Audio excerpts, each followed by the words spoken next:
What's up, everybody, and welcome back to Multiverse Monologues, the podcast show where we like to travel across the multiverses and fandoms that we love to talk about the movies and television shows that accompany those universes.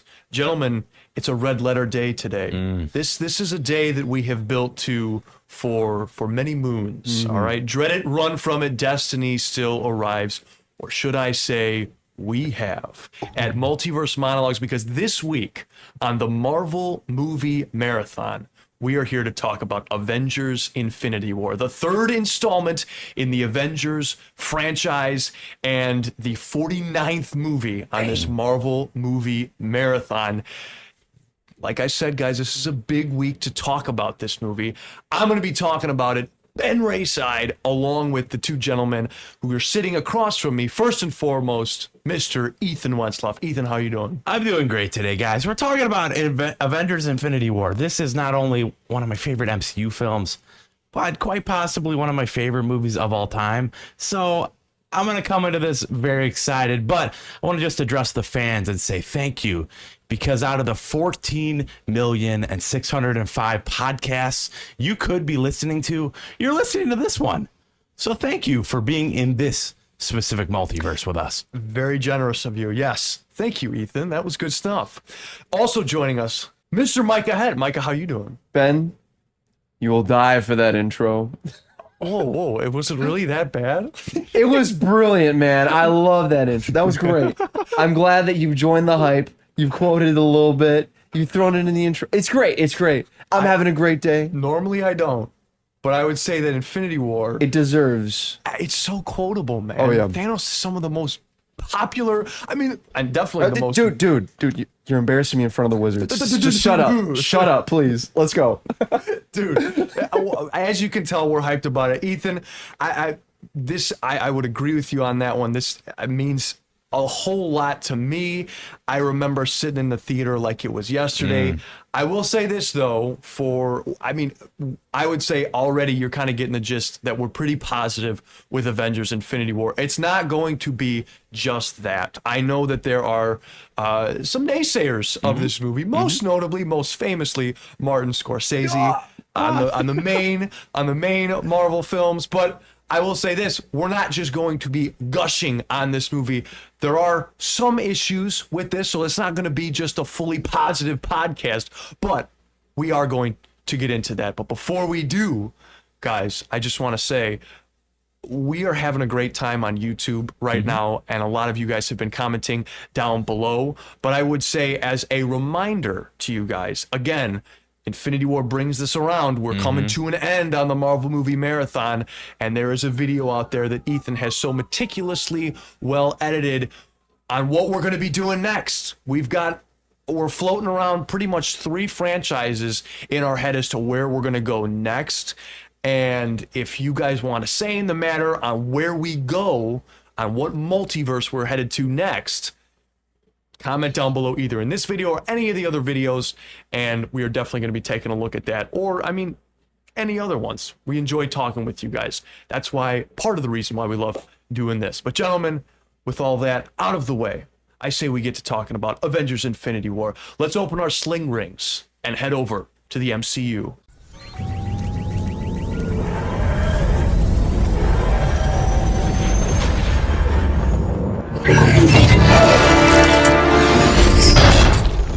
You throw another moon at me, and I'm gonna lose it. Stark. You know me? I do. You're not the only one cursed with knowledge. My only curse is you. Thanos, a cosmic warlord, seeks the 6 Infinity Stones to wipe out half of all life in the universe. The Avengers and their allies unite to stop him, but Thanos proves to be too powerful. He succeeds in gathering all 6 stones and snaps his fingers, eradicating half of all living beings, including many of the Avengers and their allies. There's your very brief summary Thank you, Bard. of Avengers Infinity War, guys. And if that seems bleak, if that seems, not the usual formula for these movies, you kind of get the feeling that we all felt. We didn't feel so good. No, we really didn't feel so good coming out of on that May 26th night in 2018. It was, boys, it was a feeling. And we're going to be talking about that, about all of the hype leading up to it, because we were talking about it last week. Black Panther was huge for superhero movies in general, for pop culture in general. But if that was big, this blew it out of the water, because Avengers Infinity War, it took over the pop culture zeitgeist for 2 months. All anyone was talking about was Avengers Infinity War. At least that's how I remember it. But I want to get your guys' take, because I was aware of your guys' existence during 2018, but there was really none of this yet. Right.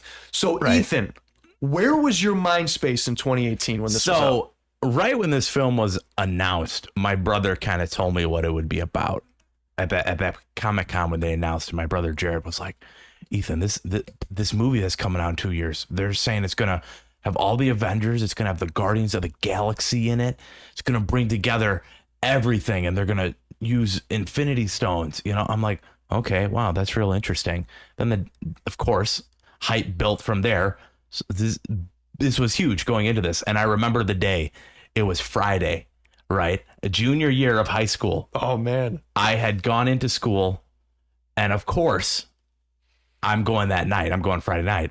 But then you had that group that went Thursday night. And so you're sitting there, like, you have that gut feeling, like, okay, I just have to make it through this school day without getting this movie spoiled. And I had one conversation to start the day, and I didn't get this spoiled. I didn't. My buddy was like, I cried in the first opening 5 minutes. And I'm like, oh, wow. I don't know if I'm going to be ready. But I avoided spoilers the rest of the day.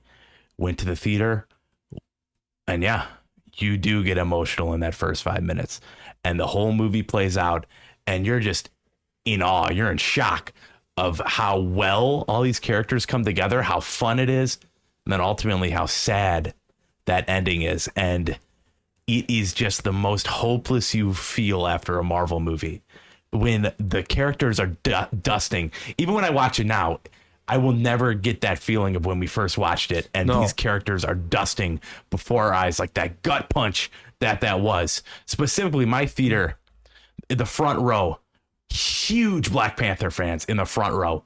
When T'Challa goes to dust, there is hooting and how people are running up and down the aisle, like, no, like screaming, and you're just in shock, like, what is happening? So yeah, and that kicked off the year build up to Endgame. So I love this movie then. I love it now, and I'm super excited to talk about it. Right, because it's been what, 5.5 years since this movie has gone out. We've officially passed the 5-year gap that takes place between this movie and Endgame. Like, how does it compare after all these years, so far detached from the hype that was 2018? I mean, you ask me, this reaches the hype that Force Awakens reached in 2015, leading up to the return of Star Wars. I mean, you have Clone Wars, but a Star Wars film back in theaters, that's huge. And this movie would go on to make more money than Star Wars The Force Awakens would. So the fever pitch was so high. Now, Micah, were you as hype on this as we were, or where were you at in 2018 with Infinity War? All right. Picture this. It's April 27th, 2018. Opening night for Infinity War. I'm in my sophomore year production of Little Shop of Horrors. I can't make it. I missed the whole first week of the show. Whole week. Of the Infinity Okay. War. So I didn't see it till the next weekend. I think that's how it went. Were you spoiler free? No, I knew that Spider-Man dusted. That was it. Because that was the one that was everywhere. That Spider-Man dusted, right? Yeah. So it wasn't until that next week. I didn't know who Thanos was. I didn't know about, like, most of the dusting, right? Stones. Were you up to date on what No, stones were? I had no idea. So the whole week I saw all these memes of this purple dude. I was like, all right, yeah, that's pretty cool. He seems pretty brutal. And then I go watch it. Blows me away. I'm like, I never knew that they would take such a bold choice of having a bad ending to him. And not like a bad as in quality, like the bad ending. Yeah. The bad guy wins. The bad guy wins. Yeah. What a bold move. No movie in our watch through has had the bad ending before. Can you guys think of one even close? I can't. Not in this marathon, Yeah. for sure. Not even close. You do have those films where the villain wins. Mm-hmm. There is basically no hope left. My And brain goes to Return or Revenge. Revenge of the Sith. Revenge of the Sith. There's yeah. we had Many feelings of that parallels. in X-Men Days of Future Past, where things were, it was like an all hope seems lost moment. Yeah. In that timeline, they lose, right? Right. I would And say that's cool. At the end of Logan, Yeah. Logan dies. Logan would probably be the closest you could kind of the bad ending as the hero passes on. But even then, it's a fitting tribute to the legacy that Hugh Jackman brings. This is just immediately show-stopping. For me, my theater was completely silent. I heard a few gasps when Spider-Man dusted. My theater was still packed a week later, like Oh, completely dude. sold out. This broke every record in the book. I believe that's Force Awakens holds the record for highest grossing American in the US. But like This was like the sixth Dude. movie to pass $1 billion or $2 billion or something, whatever it was. if I was remember something right, crazy. Infinity War made $1 billion on its first week. It crossed $1 billion. Or that's either Infinity War or Endgame. I forget which one it was, but it was huge. Oh, it was the sixth to pass fourth highest grossing movie at the time. still to this day, I'm pretty sure. Still to this day, it's pretty high up there. I'm not sure what it the might actual be 5 because list of box office records set by Infinity War. Highest opening weekend and single weekend gross at $640 million. Fastest to gross $1 billion in 11 days. Fastest to gross $1.5 billion in 18 days, beating Force Awakens. So Force Awakens reached $1 billion in 12 days. Force Awakens reached $1.5 billion in 19 days. It was the highest grossing superhero movie at the time, with Avengers being before that at 1.5. The highest 3D opening weekend gross of $366 million, and the highest gross of 2018. Yeah. So it beat everything. Well, it was to the point where I mean, I'm so hyped for this movie that every day I go to my study hall class and I just watch the trailer. The only one for to this beat it movie. across the board is Endgame on everything. Yeah. On everything. There you go, right there. It Which beat shows it. you how fastest to $1 billion good. in 5 days, fastest to $1.5 billion, 8 days. This is crazy. Right. But like that's how much this movie was hyped up. And I was one of the ones who went on Thursday night for that. I got 7:00 showing, and the way I had to do that, it was the moment tickets were released, I went and got primetime show time for the closest theater to me, and I had a group of I think 10 people go and see that movie with me, and so much of a range of emotions that you felt throughout the whole film, because for better or worse, this kind of Marvel movie we haven't seen before. You want to talk about stakes, Oh yeah. especially in the MCU. Love They've steak. never been higher than this, and you feel it. Yeah. Like that's what makes that's the beauty of Infinity They War. make you feel it in the opening minutes. Oh, You yeah. know, Heimdall goes down. Thor is thrown around like a rag doll. Like the a god of Ragnarok. thunder is being Hulk is beat to a pulp by this guy who doesn't even use a stone. And then, of course, the god of mischief. No resurrections this time. Dude. No resurrections Dude, for you know Loki. who says the opening lines? It was the screenwriter for... No, the director for the first Thor. The director? Yeah. Okay. Kenneth yeah. Branagh? Yeah. Kenneth Branagh. He says he is the Asgardian. Oh yeah, man, that's that's him. sick. Yeah. I didn't know Good that. for him. That's really cool. Let's talk about that opening sequence. What a fitting introduction to the best villain, as some may call him. in the Marvel universe, maybe, and I'm definitely one of the most iconic of all time after this. After Infinity War and Endgame, I'm pretty sure Thanos tracks as one of the most iconic and recognizable Oh yeah. villains because of these two films. And also the incredible performance by Josh Brolin, who does a lot more than voice Thanos. He was there in all of those scenes. In his styrofoam glory. Oh, 100%. You can look up the set photos. Full Jar Jar Binks mode. And you got to talk about like the VFX, like bringing to life this full CG character. Yeah. Thanos is really, really impressive. Never once do I... It's as good as a Davy Jones Pirates of the Caribbean. It's Even seamless. looking for nitpicks in the CG, it's so difficult to figure out. Like, it's so good. I love the CG in this movie. Do you have any? Is there anything that was There rough for is you as far as one CGI goes? wide shot where Thanos is walking towards the camera where his feet kind of jitter, like his whole body is trying to axis up on his head. Oh, That's really? the only thing I was able to see. There are some. It was in Thanos' like lair when he's walking towards Gamora. Yeah. But besides that, I mean, there's some facial expressions sometimes, but very You get a minor. little bit of the floating head stuff Yeah. with Tony and Yeah, I was in- Spider-Man. Oh in yeah, their yeah. suits. The CG post snap, Yeah. I feel takes a huge dip.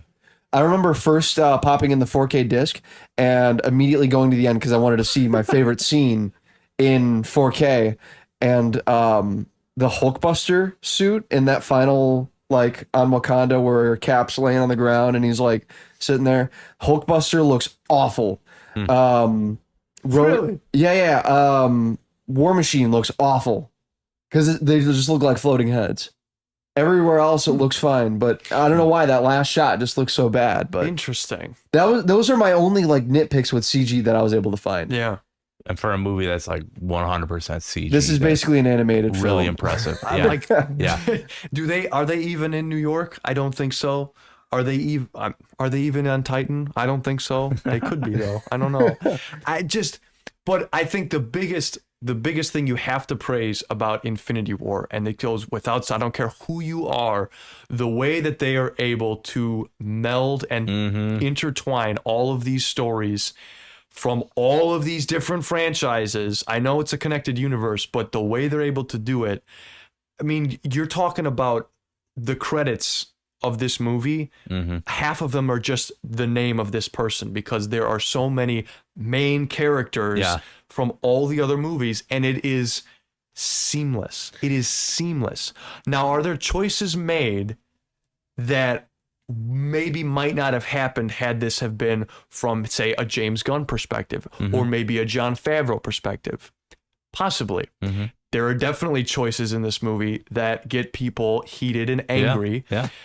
But this is the Russo brothers we're talking about now. Veterans of the Marvel formula. They have done Winter Soldier. They have done Civil War, 2 fantastic movies. And I believe both of those are in our top 10 as of right now. Where is this one going to stack up? And I would say that the biggest thing that they do well is action. And for a movie like Infinity War, where this has a ton of action, I'm going to come right out and say this right here. Unless I'm forgetting something, in which case you guys remind me, Infinity War has the best action so Forget far about Punisher Warzone. in the Marvel marathon. I'm saying it, I'm calling it right now. Infinity War has my favorite action sequences across You forgot about Punisher Warzone. Right. Marvel marathon That's so the far. peak. And you forgot about the Quack Fu. Is there a better one? Is there a better action movie than Infinity War? I mean, my brain would go to Winter Soldier. There's Logan's some pretty pretty good sick. action and choreography in there. Logan is cool. There were some like I was joking about it, some but there of were the- some cool things in some of the Punisher Doc- Warzone that I liked. Doc Ock stuff in Spider-Man 2 is really impressive. Yeah. So, but no, I'm not Some not of the gonna, X-Men things. Dude, yeah, just I'm not going to throughout. fight you on. this blows them out of the Collectively, water. like this is the movie that has definitely the best, easily Dude. the best. Need I say more than Doctor Strange versus Thanos? Right. Are you kidding me? These are some of the Well, that whole mashups. fight on Titan is one of my favorite fights in the entire MCU. The payoff of the nano So suits. good. I love Yeah. that. Yes. Dude, are you kidding me? And that's what I'm saying. A lot of this is just the MCU has done the work Right. All of these films have built to this, and now they really can just play with these characters. They can show us what would happen. Oh yeah, Thanos versus Doctor Strange. Let's see it. A big critique that this movie gets is it's not a movie. It's just the conclusion of a lot of these, or the start of the conclusion of a lot of these stories. How I view this now, whenever I watch it, this is our season finale of that TV show we love. It has all been building to this. This is like your Thursday night. You're sitting down with your popcorn. Oh, here's the Lost finale. It's on right now. You watch it. All the little arcs, all the little stories that you've been watching weave throughout the quote unquote season are now all coming together. And that's what this very much plays like. Yeah. And it's got your classic cliffhanger ending too, like a season finale would. It just does it all in that season finale-esque. And I think that's what it is. It is like as a movie, I don't know, it would be interesting to show someone this who has never seen a Marvel movie and go, okay, what do you think of this? Famously, my dad has seen many of the Marvel movies before he watched Infinity War for the first time, but there were many characters that he had never seen before. For example, my dad and I hadn't seen all of the Guardians of the Galaxy movies. He hadn't seen any of the Guardians of the Galaxy. So he was like, who are these dudes? Black Panther, we both hadn't seen that. I hadn't seen Ragnarok. I hadn't seen Ant-Man. Micah was not caught up. I was not prepared for this movie when it came out. So here you go. So I guess I am You're the guy. Pretty close. I mean, I saw the Iron Man movies. I saw the Thor movies. I saw Captain America. I saw the other Avengers movies before this. So I don't know. I mean, it gets you to fall in love with the characters you may have missed. Definitely with Guardians for sure. Yeah. Makes them. It shows. Okay, yeah, these guys are important. You got to watch the Guardians movies. Hang on. Let's talk about that intro scene for the Guardians for a second. Are you kidding? So good. It's like the movie starts and throws you into the plot. Base. And you got to factor in James Gunn he produces on this movie, so he has a hand in the Guardians. He's not fully excluded from this. Absolutely, for sure. But what I think you forget about is that the Guardians are supposed to be in this movie. They're in the trailers. That first Avengers trailer ends with the cliffhanger, who the hell are you guys? And it's Thor, and he's looking at the Guardians, and you're like, holy, how is that going to play out in this? This is so epic. And they're just space. You get the big words. And Rubber Band Man plays one of the best needle drops in the MCU Marvel movie marathon for sure. No coordinates. This was so hype. Space, just generically space. It's amazing. One of my favorite jokes in this is gotta be that Chris Pratt's mouthing the words to Rubber Band Man, and then he's like, "See you, Drax," and Drax is just dead out down there. It's just this is exactly who the Guardians are. And this one scene for a minute sets up exactly. Shows them exactly who they are. It introduces my dad to his favorite movies. It's like, that's really why I love this movie so much, is that seamless, like, here's a character you love. Oh, here's another character you love. Here's a group of characters you love, and they're just all doing what you like them to be doing. And they're all written very, very well. That is something that I was really worried true about. True to their characters. Coming into the Marvel movie marathon and the way we've been watching this, I was very afraid, like, yes, I love Infinity War, but we've been following these characters' journeys very slowly, through this marathon. How will this work? And I think that it does work very, very well. And a lot of the character writing is so dead on. And it's really impressive. It's Christopher Marcus, Stephen McFeely, correct? Oh, yeah. Yeah, shout out to them. Just, I can't even imagine sitting down and writing this script.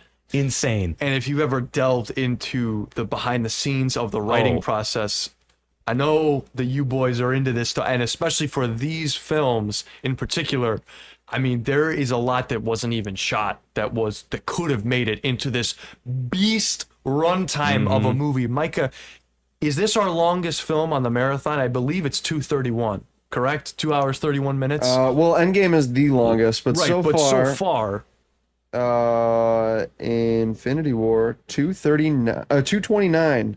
It is 5th place, just under Guardians 3, Eternals, Wakanda Forever, and Endgame. So the longest we've seen. Second place is Civil War at 227. Am I incorrect in saying that this feels more like an hour? Oh yeah, Oh man, this Like, rushes, man. flies, Dude, It flies so Before quick. I had to catch myself and start rewinding scenes that I liked because I was like, this is going by too fast. Every 20 minutes is like a complete movie, it feels like.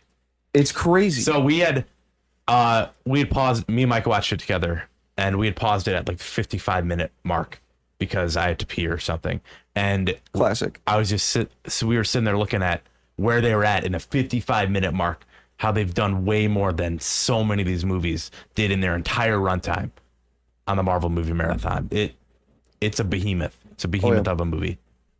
as far as the Avengers go, as far as let's start with Tony, because there's a lot that is done with Tony. If you're going by screen time, Thanos, Gamora, then Tony. Yeah. We'll get to the Guardians, but Tony Stark in this movie, I remember going into this. Is he gonna die? That was Yeah. even in Civil War, it was, this is Cap's third movie.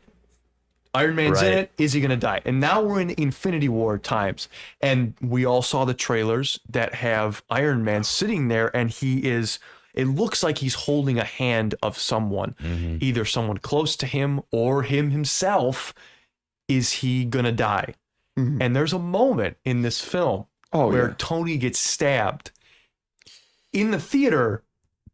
Everyone what's goes, your reaction "Whoa!" in the theater when he stabs Tony? Even a week later, people were still, I mean, I wasn't the only one in the theater watching it for the first time. There were shrieks in the theater when Iron Man was stabbed. Oh yeah.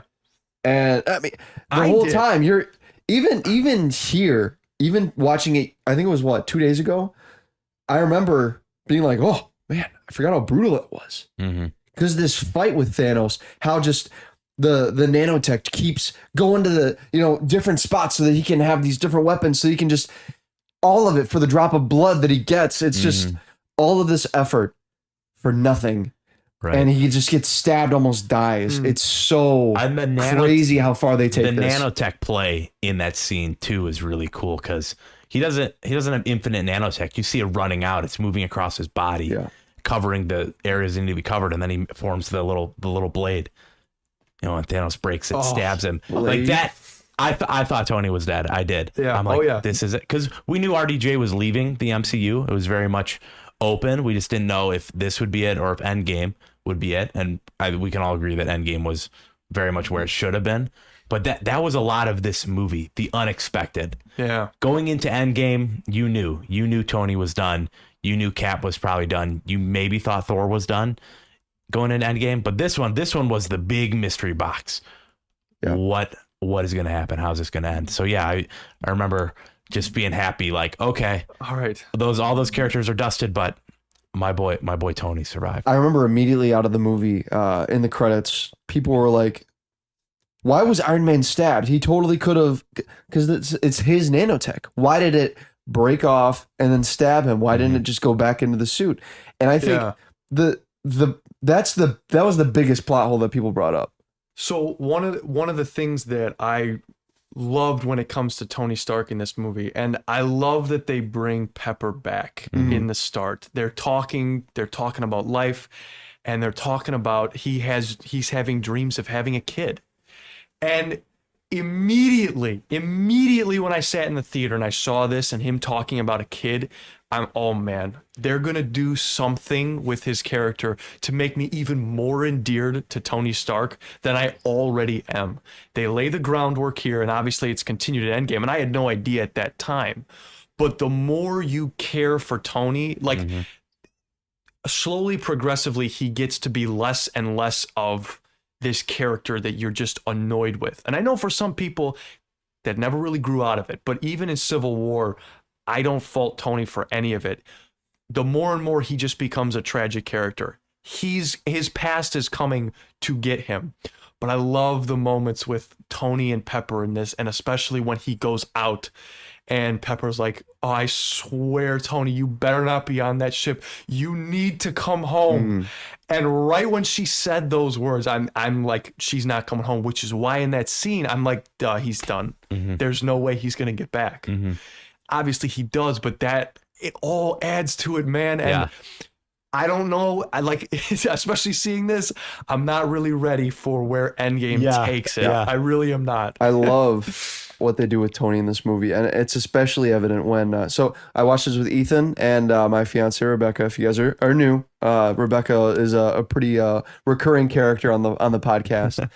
So we watched Infinity War, and she was like, "Yeah, I've never seen any of the Iron Man movies." She, Oh, What? all right. So we watched Iron Man this week, and I saw that. yeah, we watched Iron Man, and it was really cool to see the differences of Iron Man and Iron Man. The character difference. The character Yeah. differences between, not like, oh, they wrote him wrong. No, like the character growth. development, the Yeah. growth that you see from these movies. So he gets this PTSD from Avengers. He's never the Yeah. same. He's never the same after Avengers. And that changes that what happens in New York affects him for the rest of the series. And it's so evident as all these things happen to him, as the missile lands next to him that says Stark Industries, he is a different person, man. Like, Rebecca said that she didn't like Iron Man. Like, as Tony was being introduced, she was like, I don't like this guy. My dad, going into Infinity War, he was like, I didn't really want to watch it because it's just going to be another Iron Man movie. I mean, I don't like Iron Man. I don't like that Iron Man guy. Huh. My mom and dad are both on the same page. They're like, I hate that Iron Man guy. Huh. But then they watch Infinity War. And they're like, wow, this guy, he almost died. Well, even though like the writing for him specifically and everyone, So but much better. he I don't know if I would say better, but Oh. like just the payoff that you get, like Sure. as Bruce is explaining what's coming, Thanos is coming, and he said, and he goes, Tony, as a wink and a nod, really, to those who've been paying attention, he says, this is it. This is it. This is what I've been. I don't think it's you who doesn't understand that Thanos has been inside my head for 6 years after he sent an army to Earth and now he's Yeah. back. And it's all this PTSD from not even from the first Avengers film, but that vision he gets from Wanda in Age of Ultron, of all of them piled up dead. And all throughout this movie, if you draw the through line, that's what he's trying to avoid. I don't know if it's better to do it on our turf or his. There we have the surprise. So that's our advantage. And so Tony Stark, let's just say this, it's gonna be hard to pick my favorite character in this because I want to shift gears now. Unless you guys want to say anything more about Tony. Not about Tony. He's got so much interplay with all the, like, you know why Tony's been the center of the MCU, because whenever they throw him in a scene with any other character, it is just RDJ is just so good at playing off others. Like, you never thought you'd see Tony with the Guardians. Never thought you'd see him with Doctor Strange. He's like, you literally leaning on the cauldron of the cosmos.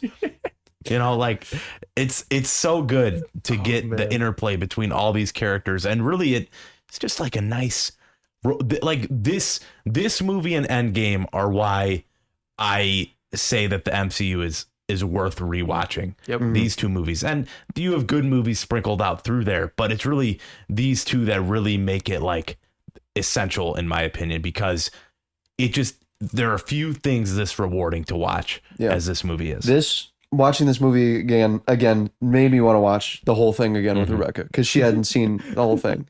Like, this literally made me exactly what you said, and I love how, I mean, I've said it for previous movies, and this is another great example of a film doing exactly what only that movie can do. They saw all of these opportunities to have mixes of characters that we've never seen before and probably never will again. And they take it as far as we need it to go. And it's great. I love the Thor and Guardians dynamics. I love the Iron Man, Peter, and Doctor Strange dynamics. I just love all of the interminglings. It's amazing how charismatic everybody is. Even then, like, we're not even getting into like some of the best, like, that's why I'm not setting a time limit on this podcast, because we haven't even talked about many of the other main characters, and there's still combos that I want to talk about. Another character that I want to highlight, mainly because she has the second most screen time in the film is Gamora. I was looking at the poster on Disney Plus, and it's her, Tony, and Thanos. And she's center right here in our poster in the back. She is. So I remember the Honest trailer coming out for this movie, and they're going through the credits of everything, and they're saying almost incredulously, and the best actor in the movie, and they pointed to Gamora. She goes through so much in this movie. Right when she's introduced, she's with Thor, and then it's, hey, I know exactly what's coming. You need to kill me if you have the chance. And dude, Oh man, from that how moment she on, makes Peter go serious. I love that. So she says it first, and Peter's like, "Oh yeah, whatever. I'd Yeah, love to. I really would. I really would, but you know, I love you." And no, you don't understand. If he catches me, you need to kill me. And then Peter's like, "All right." And even in That's that powerful. moment when Yeah. that happens, Yeah. she's asked, hasn't she? Do it, and he throws her right up against his man. gun, and he's like, "I told you to go right." Like, dude, are you kidding? Dude. There's so Chris much. Pratt, man. He goes through it to everyone. So right after this movie came out, you know, you're talking about the memes. The memes went crazy. The dusting stuff went crazy. The I don't feel so good went crazy. But the Peter Quill hate, that was abundant. That was huge. And even every time you watch it, you are like, y'all had him. Y'all had him. Oh man. But you have to go back to who Peter Quill is. And how all the way to the they play it as a joke in this movie, him comparing his tragic backstory to Thor's, you know, that's played as a joke. But Quill, he is one of our most tragic characters. And finally, he has this woman he loves. They have their first on-screen kiss in this movie. And that is all ripped from him. So you have to factor in, like, what emotions would be going through that guy. Yeah, this is the Mad Titan. Has the Infinity He was Gauntlet. another person that he Right, loves. but he lost Gamora. And sure, he should have had self-control and not bashed Thanos' head in. And we're all mad at him for that. But it's not completely out of character. But what I love so much about movies like this and scripts like this, when you have the bad guy winning, is there are moments in the movie where you can tell, oh man, if they just did this one thing different. And I think They it's would've cool. won. The big three, they all get like a kind of a moment where they could have done something different. Thor obviously should have gone for the head. Yeah. Right. Cap, he has his iconic "We don't trade lives" line. They could have killed Vision off They could have early. killed Vision a lot earlier. Yep. Saved the ending. And then Tony, they fly the time stone right into Titan when Doctor Strange is like, we can't go this way. So I like that you give our characters some choices that are ultimately wrong, and They're all things you can debate about. Like, Yeah. was their action justified? Did Mookie do the right thing? And this is just kind of. I love the writing in this. I love it. Yeah. And another thing that I want to add was Thor written properly? Yes. Because this is not yes. the Thor from Thor I Ragnarok. think I said it to you. I'm like, This is such a better Thor This than is it my really favorite. just puts to shame Love and Thunder Love and Thunder and Ragnarok's writing. Love Ragnarok as much as you want. The script isn't there for me. The character development isn't there for me, and it just proves it with the movies Yeah. around it. Like Infinity War takes Thor, because I'm sure what they got for writing Infinity War were the plot points that would be going on in Ragnarok. So he would lose his dad. He would have Ragnarok ensue upon Asgard by his sister. His sister would die. These are the plot points that they had to base Thor off of. So they had and he would lose his eye. So they gave that to him, and they're like, all right, write Thor. And then they gave him this really serious, really just heartbroken, trauma-ridden Thor. he has I quips, love this Thor. He has quips and jokes, but they're very much like It's a lot more tame. If in they character. had Thor the way he was in Ragnarok, it would be too much. It would be too much. Too many comedy people. Too many, especially paired with the Guardians. right. He would be too much of a quote unquote Marvel character. He would be that. Right. And he calls Groot tree and he calls Yeah, Rocket and that's fine. Rabbit. That's But fine. I totally picked on it this time. I think he genuinely thinks Rocket's name is Rabbit. Yeah. The way he talks to him. It's way more believable than the improv-esque character growth that he has in Ragnarok. I mean, you need go no further than his conversation with Rabbit or Rocket. Yeah. Dude, I'm 15,000 years old. I've killed twice as many enemies as that, and each one would have rather killed me first, but they didn't. Thanos is just the latest in the long line of bastards to feel my wrath. Fate wills it so. And then he's explaining to Rocket about all the trauma that he's gone through in his life. And dude, trauma-ridden Thor is my favorite All Thor, right, however time to much be a it hurts captain. me. Yeah. Like, say what you want about what Endgame does with Thor, and I think it's totally believable where they go, but this Thor is something else, man, especially Something else. when he gets his hammer, when he gets Stormbreaker. Oh. He has one of the 4 big epic Avengers theme moments. This is his movie for his moment. Hulk has his moment in the first Avengers. Iron Man has it in Age of Ultron, and this time it's Thor with Bring Me Thanos.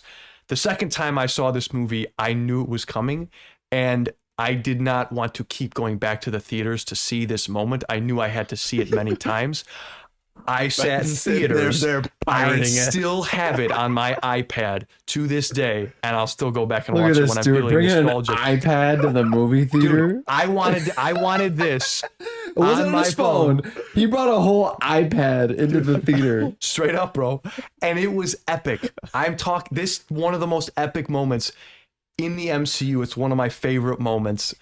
Everyone's down for the count. There's too many of them, and then the theme starts to swell, and Thor comes back, and Truly the strongest Avenger. especially in theaters, the sound mixing when he jumps Oh, it into was good. the sky. Even now, it's like, but it was like this weird sound mix of thunder and like a.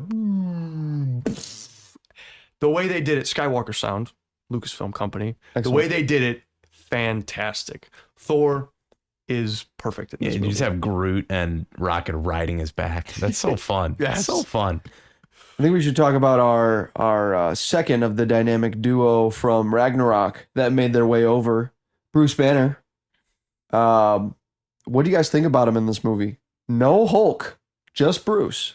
And this He's is just Bruce. This is the last of Hulk, really. this that is we get. a lot of people's big problem, and it's amplified by what Endgame does. Mhm. But But say that for Endgame. When we save get that there. for Endgame, obviously. What this does for Hulk, the decision where I didn't really know if it was a good idea was in Wakanda, Mhm. and there's a moment where Hulk can come out, can save the day. And it's like, I know you're a make an entrance as Hulk. Well, this is the last second. And then it doesn't happen. Yeah. And you're almost, even now, I'm like, ooh, Mhm. maybe it would have been good for Hulk to come out. Definitely would have in been that cool moment. to see. Yeah. But it's a bold choice to Yes. literally have the Mad Titan be the end of Hulk as we know and love him.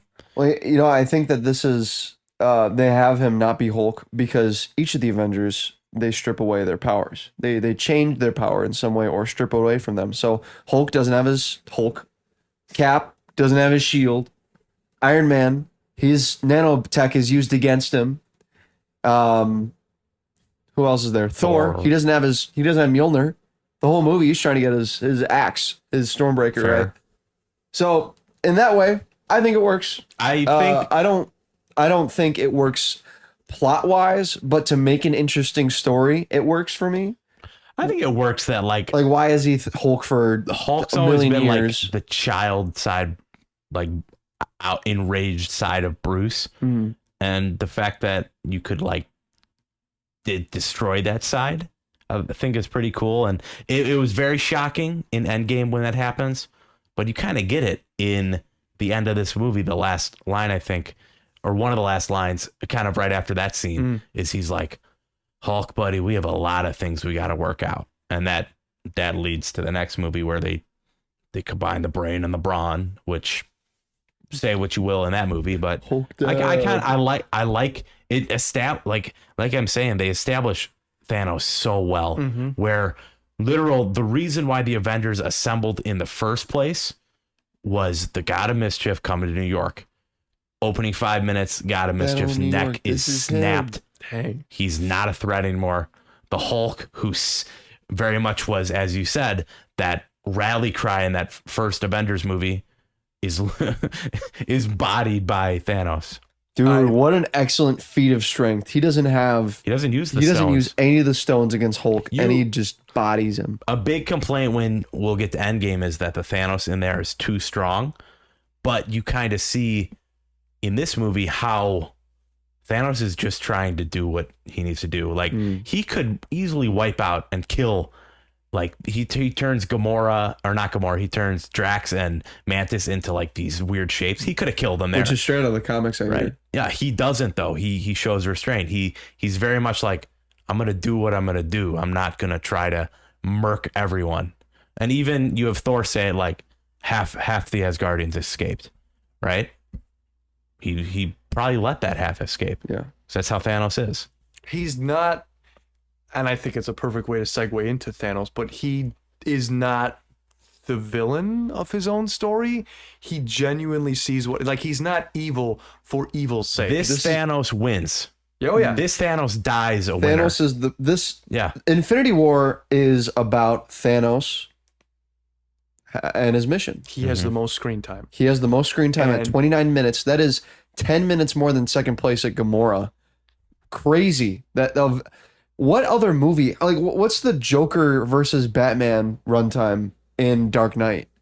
Like, is it anywhere near the proportion of this? Like, that's crazy. And let me tell you how well they do that, because in a way you almost feel, in a weird way, endeared to his cause and endeared to him as a person. Number one, from his conversation with Gamora.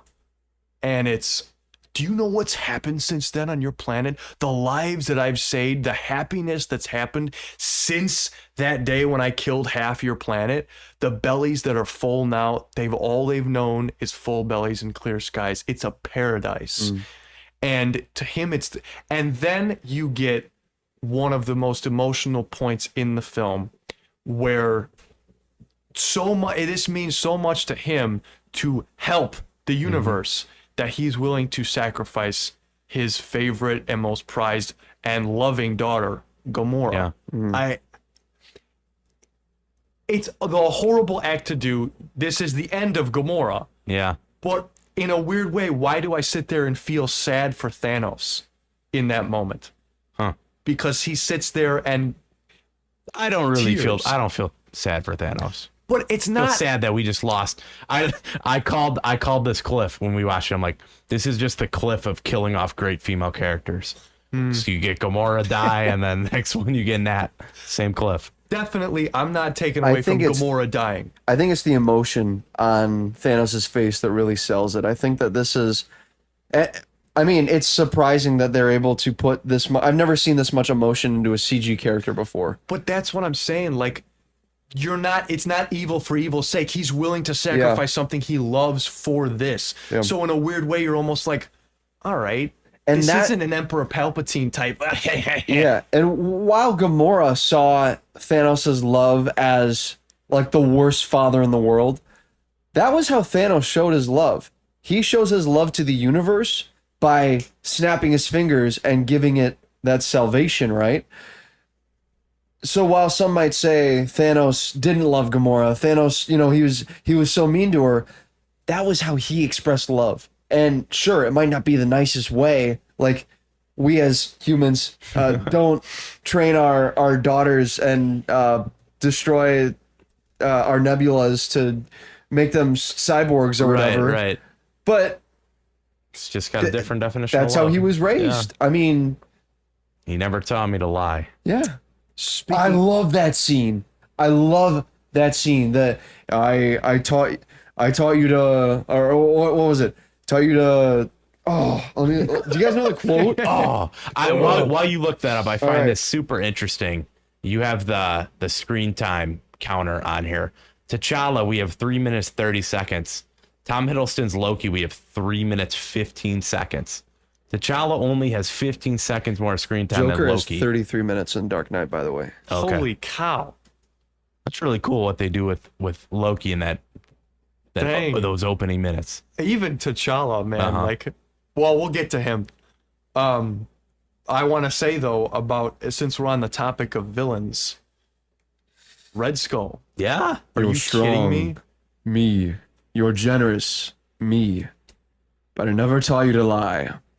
That's why you're so bad at it. That's why you're so bad at I it. love that line. So, when I was in the theater, this got the biggest reaction from the crowd when Red Skull showed up.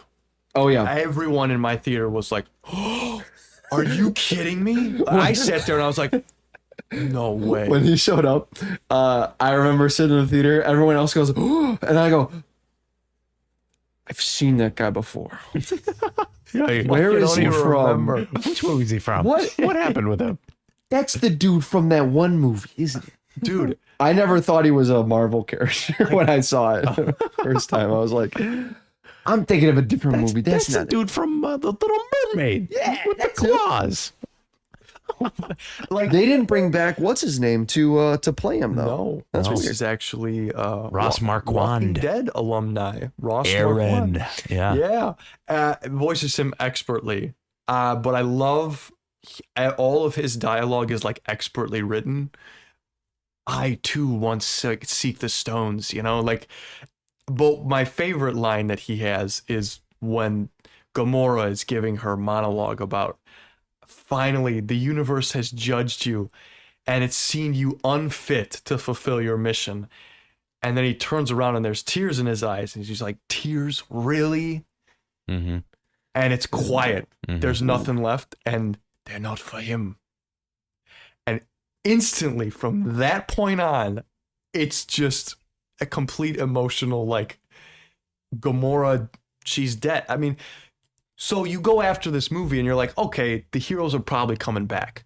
But then you start to think about the ones who didn't die from the snap, who just died from natural causes. And Gamora, was Vision. one of them. Vision, Yeah. Heimdall. that's another one. Heimdall, dude. And Loki. The dog. Magic Yeah. flow through me one last Which time. is very funny because all four of those characters we just listed have come back in some form of another in different ways. We had Heimdall in the Thor: Love and Thunder post-credit scene. Loki has a second season of a show. Vision appeared in Wanda and Vision, and Gamora is multiversal shenanigans back. Idris So- Elba comes back in Sonic the Hedgehog 2. Yes, Ooh. yes. Yeah, But that's something that I think is feat to this movie and the biggest complaint, one of the biggest complaints I remember at the time, and it's a wonder we haven't talked about him yet in this podcast. Captain America, Steve Rogers. How do we feel about him and his lack of screen time I in would this say, massive yeah. film? Well, right, because there's a reason we haven't talked about him. Because how much screen time does old Cap have right now? The least, I think, out of Steve the... Rogers. Hey, Oh, he Oh, was like 15. There he is. There he Yeah. is. 6 minutes and 45 seconds. Less than Peter, less than Bruce, less than Thor, less than Tony. Yeah. I mean, when it comes to a movie this big, some characters are going to get sidelined. As big as Cap is, it kind of hurts. Even Natasha, 5 Like, minutes. Black Widow, Falcon, War Machine, like they don't Yeah. really have a lot And to do. I think the biggest credit to this movie is, end of the day, you leave those core 6 Avengers alive. Yes. And you make them the focus of Endgame, which is was a super good choice.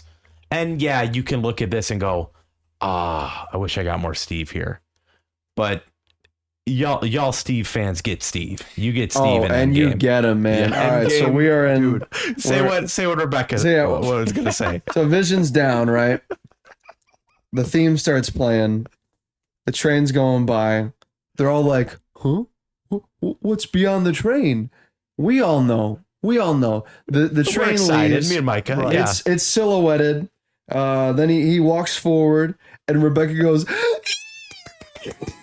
Did she get out of her chair? I don't She remember. like got out of her chair. was She's like- like, Oh, Dang. Like, it's like, oh, it's him. So she felt a little what we felt in the theater at that moment. I mean, I was blushing too when he showed up. Chris but- Evans with a beard, that's what that does to you, Woo-wee. right? Come on. Beard and the star emblem ripped off his chest. If only Superman had something like that, then we can have a. Man.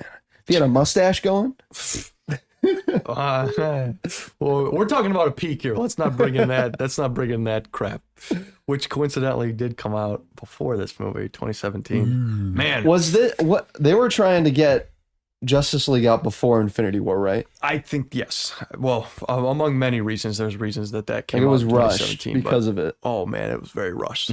But I still haven't seen Justice League, if you oh will. man, you're lucky. Marathon idea? Question mark. Listeners, let us know. Comment down below. BVS watch through Ooh. the whole catalog. I don't know about that one. Ah man, As far as who else do we need to talk about right now? Because I'm drawing up. What do I we mean, think get of- this man a shield. Let's keep talking about Cap. I mean, I love him in the Wakanda fight. There you go. I love his little Wakandan shields, and he's just like gashing on people. A little Little detail. space dogs. The little detail of Cap and Black Panther running ahead of everyone Yeah. because of the serum enhancement is a great detail. That I mean, who thinks about putting that in? Someone had to be like, oh, you know what?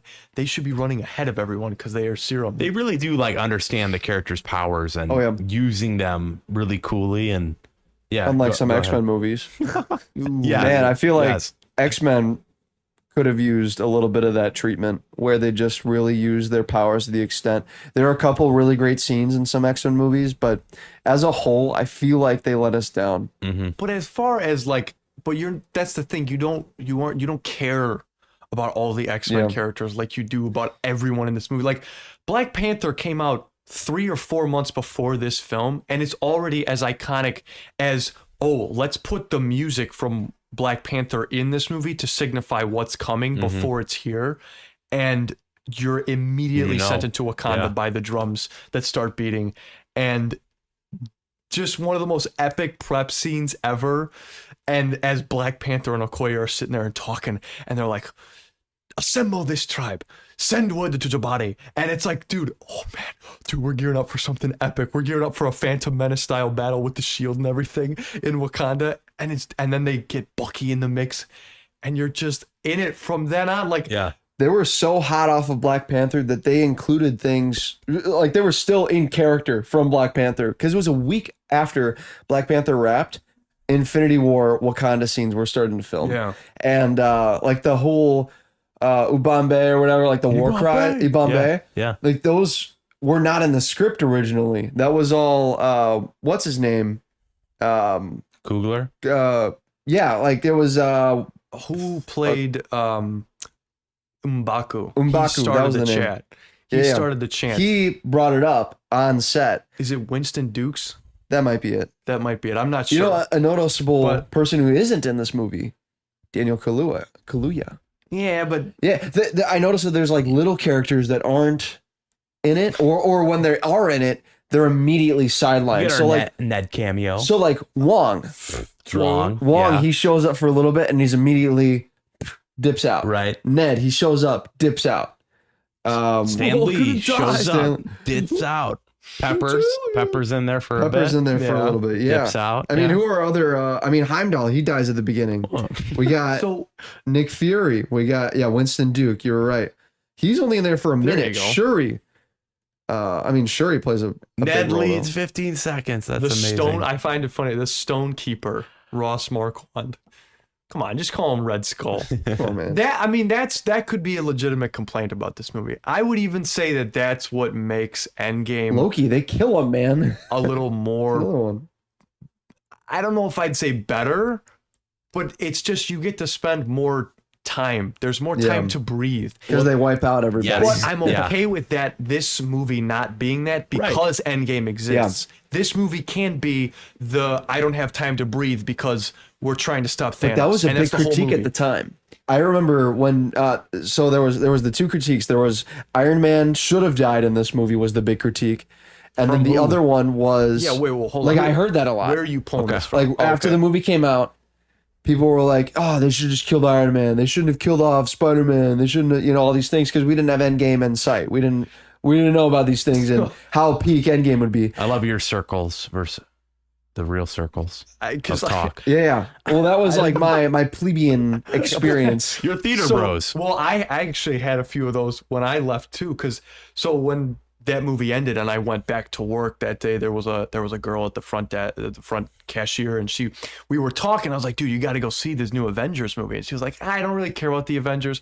I just like the Guardians of the Galaxy. I was like, oh, they're in it. And she was like, I'll just wait and you can just spoil it for me. I don't really care. And I was like, Are you sure? You spoiled it for her, Ben? And she's like, yeah, I don't care. I'm not going to see the movie. And I was like, well, they kill off the Guardians in the movie, or most of them. And she's like, wait, what? And that weekend she went and saw it, and she came back and she was like, what? And there's something for everyone in this movie. But like those complaints. I would never spoil a movie for someone. I wouldn't have She done wasn't it, going Ben. to see it though. Yeah, the other big criticism of this movie was there were too many characters. You had to watch everything. I remember all the news articles that were coming out where it was like, you got to watch 30 movies to go watch this movie. Like, what? imagine how it is now. Or people were like, oh, this movie sucked because I didn't know any of the characters. Well, you got to watch 30 movies. And I think what this movie did, and what every movie since it hasn't been able to do, I mean, Endgame was, because Endgame is very similar to this, but this movie ignited the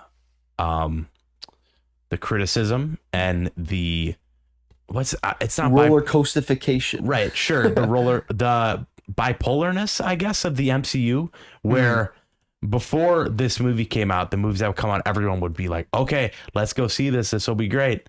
But then right after this, the next MCU film, you get Ant-Man, very mixed reviews. You get Captain Marvel, very mixed reviews. Then Endgame, of course, everyone basically really loved that one. But then since then, everything has been very mixed reviewed till you get Spider-Man No Way Home. People love that one because it feels like even Guardians 3 is pretty mixed. Right. It feels like since Infinity War came out, it showed everyone what the best of the best is, and now that is just what fans expect. A lot of people say they should have ended at Endgame. Right, and if it's not the best of the best, then what the heck's the point? So that's why good movies like Shang-Chi don't get respect they deserve. Good movies like Doctor Strange 2, possibly. I love that movie. Right? I'd We like like to it. rewatch that. I haven't And- seen it since theaters. Yeah, and movies like Guardians 3, which people still are like, which I actually think after watching Guardians 3 and watching this movie again, it's even better because Really? I care more about Rocket than I did before. Yeah. Yeah. Okay. And yeah, the universal acclaim that the MCU had, and I think also the building towards something. I know we're Right. going We're all somewhere. united We don't in that. have that right now in the MCU. And you can say, oh, well, we have Kang. That is so in limbo. I don't care who you are. We don't even know if Jonathan Majors is going to be playing Kang at this point. Who knows? And especially after the writer's strike, who knows where they're going to go? Yeah, I mean the court stuff keeps going on. We'll see. And that's the thing. We were building to Secret Wars, but when's it coming out? I mean, for all we know, this movie's not coming out till 2030, and now it's just the next Marvel project we have coming out is The Marvels. the Marvels. Peak. Although Guess I November 10th. heard something absolutely insane. They're gonna delay it. No, about the movie that if it's true, I can't even believe that. I heard the ending is crazy. That they just changed it like That's typical. Very I close to the end of heard it was a production. post-credits rumor. okay. And if it's true, let's just say I'm probably gonna see it. Subscribe to our Patreon to hear that discussion. Absolutely. Our float plane. As far as other things that we need, I want to mention Alan Silvestri's score for this movie. This is the return to form of the Avengers theme and the Alan Silvestri score that we know and love. The main Avengers theme is back. He returns for the double feature that is Infinity War and Endgame, and he has some absolute bangers in this one, including Porch. I think his best one is Porch in this one. It's his fourth most listened to song on Spotify, followed by Portals, Forrest Gump Portals theme, and Yep. then the Avengers. and the Avengers number one. theme is so iconic. 119 million listens on Spotify. Well, they switch it up in Age of Ultron. They give you a Danny Elfman, which he's fantastic. All right. But it's a different spin on the Avengers theme, and having it back now, especially in the trailers for this movie, it's a nice little thing to have. Help Arrives is a great track. And then I think there's one for Thor when he gets his hammer back, and that track is really, really good, including the scene between Vision and Scarlet Witch. The score does a lot of the heavy lifting, including Scarlet Witch's acting. I will say that. And I do want to comment on that scene. Their dynamic is a new one. It's very good and Kind of hinted at in previous films, but this is where they go kind of full buy into into it. Yeah. Oh, I also you like absolutely buy travel into it. delays. You didn't talk. Travel delays That's is one of good. my That's favorites. Thanos' theme. But Yeah. when it comes to Vision and Scarlet Witch, it's right out of left field. They have to do so much in this movie to get you endeared to them, and all it takes is one conversation between the two, and Vision stumbling over his words. Yeah, I'm going to speak for myself. No, it works, and she has to say it for him because he doesn't understand the intricacies of human Which interaction. is really cool because he's an AI. Why would an AI stumble on his own words? And that just shows that he's becoming more human. He's more than that. He's evolving. That's Yeah. what Tony says in this movie. And yes, he definitely is. And it makes it so heartbreaking that the man and woman who love each other she needs to destroy it. It shouldn't be you, but it is. It's not fair. I don't feel anything. I just feel you. It keeps you on such the very edge of your seat for this whole Battle of Wakanda. As soon as they show up in Wakanda, there is pretty much the whole movie, but like it just amplifies and amplifies and amplifies the whole movie. You know, oh, we got to get the stone out. All right, well, it's gonna take a while. Well, now they're barging in. Well, now Vision has to fight a little bit. Well, now we got to get the stone out still. And now we have to destroy it. And now he's back. Thanos pulls it out. Like it's up and up and up with Vision. It's crazy. He kind of feels like a damsel in distress in some ways. Definitely. Yeah. Every scene he's in, he just gets knocked down and stabbed by the people with the. Honey, I don't know, he does the have a good Squidwards. moment where he kills Corvus Glaive. Yeah, He does yeah. stab him in the back. We don't trade lives, Captain. That's a good line. But yes, I just he feel is a like time and damsel in time again, distress.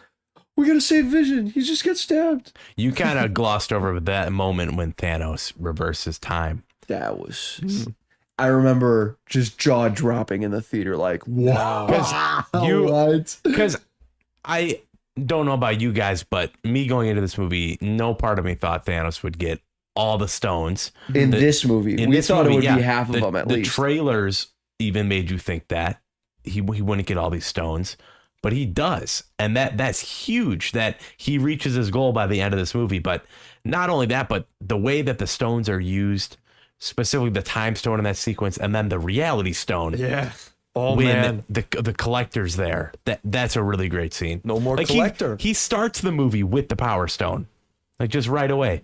Really bold choice. Where was the Power Stone at? Why not show the destruction of Xandar? Oh, that's right. Yeah. Because that's where it was held, and he goes there and just wipes them out. They don't have time. They don't have time to show that he just went in there and absolutely wiped them out. Opener. We didn't even talk about it that much. The opening scene? The opening scene, dude. I think we gave it. We didn't talk about like the undying fidelity. I love Loki's the death. death of Loki. Dude. That was Dude. the tonal set for this whole movie. I remember not having high expectations for it. I remember hearing it was good. And then Loki dies and you are Well, what? his line, the sun will shine on us again, brother. Yeah. Like even now to this day, I'm like, we kind of talked about it before in the podcast, but like, man, I'd love to see those two together one more time. And I know it's not the same Loki, but It'll be it's a possible. whole It would work. It would Star-Lord work. and It Gamora. would work. The sun will shine on them again. But I mean, yes, the opening scene is fantastic. Even as good as the ending sequences with Thanos, as he just did we just lose? And all Captain America says is, oh God. And then you get that porch theme that we talked about by Alan Silvestri, and Thanos just walks out, limps out, Little farmer dude. and just sits His down. fried left arm. I mean, it's one of the greatest scenes in the MCU for so many reasons.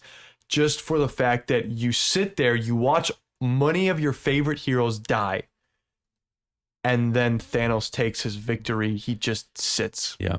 And you're left feeling so empty. Like you leave the theater, no one says a word, no one's talking about You're like- anything. You're like, The credits just roll, and you're still like, that can't be it. Then you're like, okay, give me a glimpse. Give me a glimpse of Please. hope. Okay, Please. Okay, it's Nick Fury. All right, Nick Fury will save the day. Oh no, he's gone too. dude, Oh, his little transponder. That'll save the day. That'll save. Captain Marvel. Oh, no. I will We're say so that hopeless. before.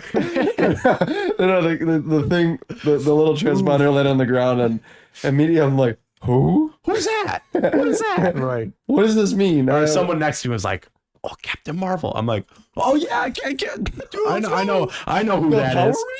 Rangers? Yeah. I just remembered the animated DC things I would watch, and I'm like, Captain Marvel, that guy's DC. Shazam? That's Shazam. Wait a minute.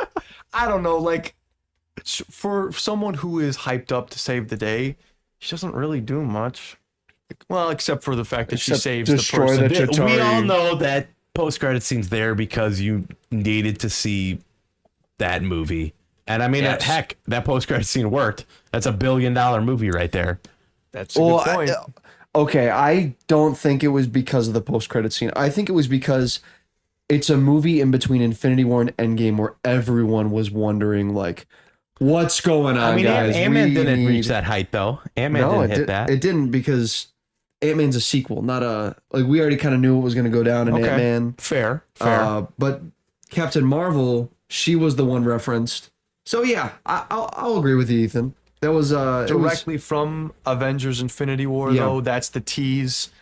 Then this you go is into gonna Captain continue. Marvel, and it's from the 90s, and you're like, oh, shoot. All right, it's a period piece. This isn't going to tell us anything about Endgame. Although, technically, it kind of does. Oh, yeah, it does. Yeah.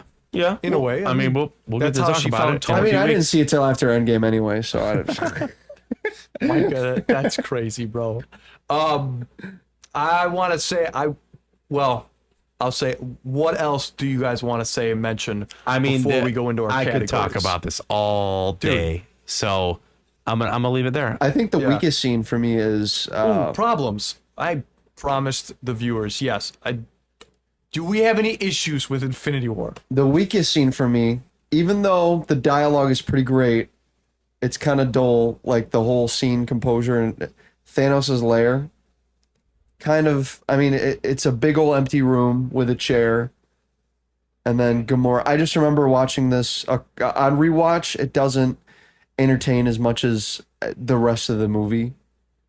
Thanos' lair. Thanos' lair. I Like mean, the look, design of it. the design, Nebula just kind of sitting around like, I don't know. I didn't like it as much. Wait, hold on, what? I love the dialogue between Gamora. Wait, Stop laughing at me. Hold on. Gamora, what?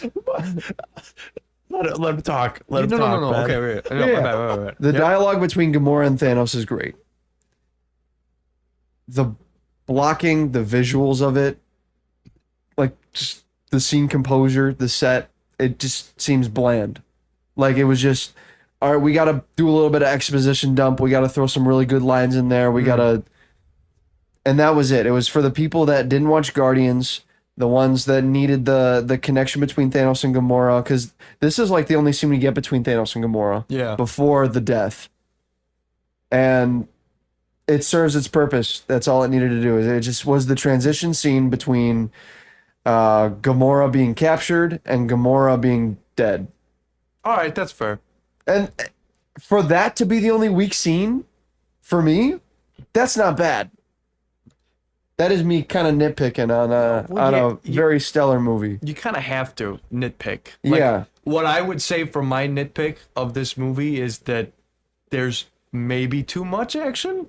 Really? Like, there's Not not really enough breath. Not enough time there's to not breathe. enough like you're thrown into action scene after action scene after action scene, and if especially on rewatch you've definitely seen these before and they're entertaining as all get out, but after a while seen there that are either. certain points where I'm like, all right, okay, I'm ready for the next part, because it's just holy cow, they're going at it again and again and again and again and again and again. I didn't get that feeling, but if you got it, I then- kind of got, well, it's only because I've seen this movie like 20 freaking times. Like, I saw this movie 4 times in the theaters, for crying out loud. Can I, So it's like, later that year I started dating a girl. She was my Marvel girlfriend, and she watched Infinity War 19 times in theaters. Wow. what? Or 19? maybe it was 15. Somewhere in the high teens. Holy She's cow. listening. She'll in let us know. theaters. Yeah. She's listening. That'd be weird. 15 times? Yeah. Definitely more than 10. Definitely like in the teens, well into the teens. Holy Crazy. cow. We watched Endgame together, I think 4 times opening weekend. Okay. That's understandable. She Endgame- went on to watch it almost 10 times in theaters. Endgame? yeah. Yeah. That's Endgame though. That's 3 hours. I went and saw it 8 times. I saw Endgame 8 times. I didn't want to miss. Well, I didn't want to. I wanted to live in that moment as much as I could, and that's why these movies make so much. Yeah. Do you have the final number on what Infinity War made? Oh, it was like 1.01 or something. Oh no, it crossed 2 billion. I mean, sorry, 2.01. Let me see. Infinity War 2.04. Yeah, I mean, dude, 2.04. It made if you're over over 6 times its budget of 300 mil. That's crazy to me. that's the budget of Infinity War, $300 million. 300 million. Ultron was still 385. Ultron was more. Holy cow. Yeah, Ultron is crazy. Well, I guess the budget is split between Endgame and Infinity War since they were filmed back to back. But I mean, even then, I heard that they just gave them $1 billion to make it. Both To of make them? both. I heard that they just threw them $1 billion. And they were like, all right, split it up as you will. Uh-huh. I mean, And even I if it mean- was $1 billion to make both, it still made Because it was Endgame. nearly $5 billion. Right. It made. So in even total. then, it makes its money back. Yeah, All said and done. 5 times. I I mean- mean that. I wonder how much actors' contracts come into play for how much like that affects the budget. Like, I wonder how much Robert Downey Jr. got in these movies, or like say a Tom Holland, who may not have the biggest character screen time, but it's Tom Holland, or it's Scarlett Johansson, or it's Chris Evans. Like, 81 million as well as a percentage of the movie's 2 billion $81 million.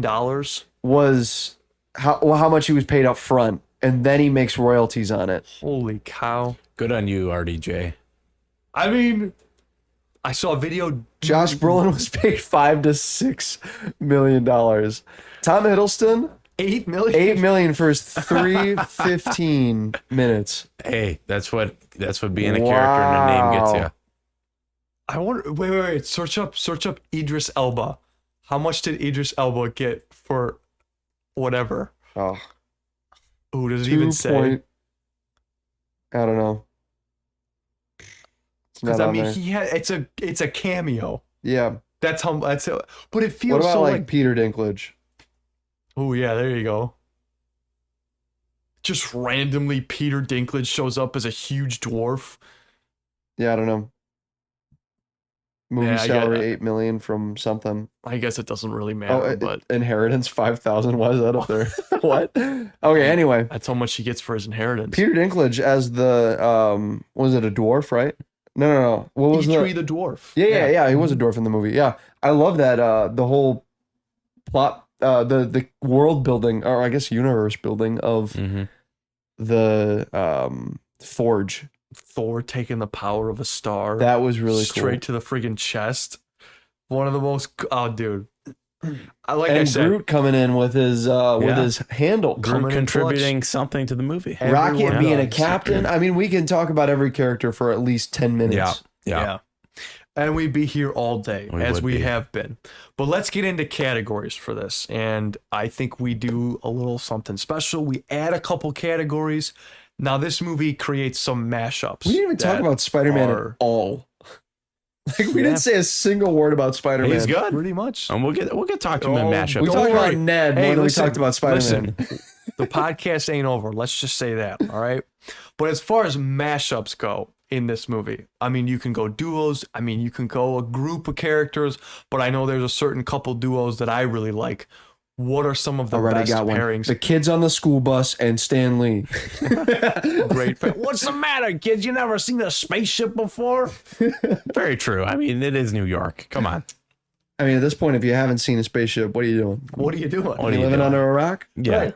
Right. Did Infinity War make any awards?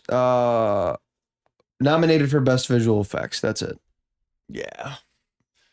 It definitely has good special effects. That's for sure. I think it should have won it, but whatever. Ethan, do you have a favorite mashup or duo in Ooh, this movie? Favorite duo. It's so hard because there are thinking so of many two. good duos. Any, You have to do your favorite. I have to lock it in. You have to lock it Lock it in. Because I'm not gonna spoil Drax and the Zargnuts. in. We're gonna save that for jokes. All right, save that for your joke. Good bit. Favorite joke. I gotta go Tony. For me, seeing Tony and Strange interacting, that's mine. I love That's really because good. they're in a lot of ways very similar characters. Oh yeah. But getting them on screen and he's like protecting your reality, douchebag. Like that.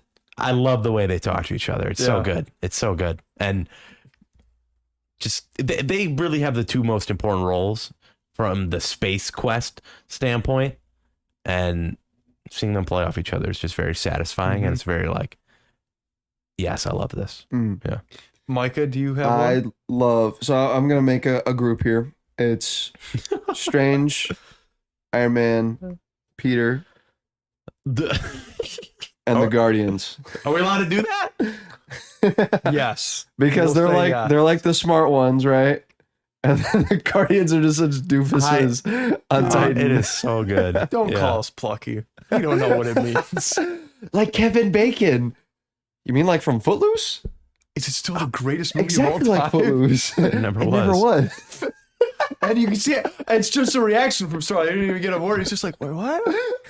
Wait, kidding? what? It's not the greatest movie of all time. I love that. Yeah, that's good stuff. And it's a great reminder of, okay, yeah, these characters are still funny. They're like right before the final, the end of it, a little bit of, oh yeah, they're funny again, and then they're dead. Yep. One last moment Well, yeah. of comedic timing. For me, I'd have to go with Thor and Rocket. Yeah. Are you that's kidding good. me? Like, And Groot? and Groot. Okay. Yes. But their interplay off of each other is really, really good. Mm-hmm. Not as good as say a Rocket and Yondu, but for the brief time that they are together, I think that they have a great, in a movie that doesn't spend a lot of time breathing with characters, letting them exposition about what's happened or what is going to happen. That scene on their little pod where it's time to be the captain is a great little pairing between the two. I think, I don't know how, but they somehow made all of these characters interact with the best possible Right. Oh yeah. like if this, and I will say this, I believe this 100%, you are never going to get something like this ever again. No. Ever. Even if Toby shows up with Logan and Iron Man and they're all in the same scene, you're not going to have the that. Deadpool 2, the 3 stuff coming out. You're not going to have it. I don't care who you Crazy. are. If Storm and all these characters, because you're not endeared to the characters like you are with Rocket and Thor. Two characters that you love and they throw them together. Oh, yeah. Steven and Tony. Throw them together. Are you kidding So me? many of these guys already have 3 movies under their belts. Yes. At least. And with all this character development, all of these just dense characters, Yeah. throw them together. How could it not be great? Yeah.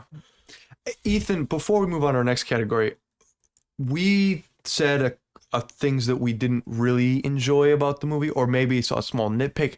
Do you have anything that you would nitpick about Infinity War? I'm just gonna leave it there. No, I don't like to nitpick this. Yeah, watching it as many times I have, some of the stuff goes, okay, like this scene's cool. I just want to get to the next scene because I like that scene better. And the emotional punch it doesn't hit as hard the more times you watch it. And it doesn't really have like the best of the best movies for me. I leave the movie and I go, what can I take from this and apply that to my life? This doesn't have that, doesn't have that takeaway. It's, as Martin Scorsese would say, it's a roller coaster, but a very fun roller coaster and a very rewarding roller coaster. It's an amusement park ride that we love so much. So let me ask you this then. Yes. And I mean, this is to both of you, and even I'll ponder this one too. As time goes on, yeah, right? As time goes on, though, and this movie is more of Endgame is more of you take lessons from. Infinity War is the let's get to Endgame. This is the penultimate episode before the finale ends. And as time goes on, does Infinity War become more, oh yeah, that's the fun movie where everything goes down, all the action happens. Does it kind of lose steam as time goes on? I think we talk about that when we get to Endgame. I think Infinity War still has emotional payoff. Oh, 100%. Oh, yeah. I'm just wondering if that's where it goes. As far as impressive wise, I find this movie way more impressive than Endgame from like how the heck did they do this standpoint. Yeah. Endgame there's very much that this is so cool and rewarding and I'm happy where this leaves off. But this is like, how the heck did you pull this off? And it doesn't feel like that. Throw everything at the board and see what sticks. It's a very cohesive story. Yeah. We have at least 35 characters on our list with like significant runtimes. That's crazy to me. How do they do that? Yeah. And in a 2 hour and 29 minute movie, it feels extremely tight. It also, as far as humor goes, man, we talk about MCU humor, but this does, I mean, it has some of the great, so many moments. It's really good. I'm sitting here laughing, and I want to make that a category. What is your favorite joke in the film out of the very many? So this is like, we want to go single joke. We can't do like whole sequences. Because no, whole sequence. Let's do whole sequences. Yeah. Whole sequences it just seems unfair. Because are you asking me? What do you think? Because I would go the sequence when the Guardians and Tony, they're making a plan. That's my favorite bit in the movie. Dude. It's like, what if I make the plan? It's actually good. Star-Lord, like Tony's laying out his idea for a plan. He looks over, Mantis is jumping around, and Drax is hitting the biggest yawn of his life. And then, are you kidding me? Well, I'm breaking it down. But me and you were dying laughing. This is my favorite joke. It cuts back to Tony after the Guardians have been talking, and it is like a 5-second cut of just RDJ standing there like this. Like, we are screwed. Like, he's just looking at the camera. Yes. In just disbelief. He's like, I'm about to die surrounded by the biggest idiots in the galaxy. There you go. Yeah. So that's my favorite bit. That shot of Tony just standing there like, really? And yet it's Peter Quill's plan that gets Thanos to where they need him to be.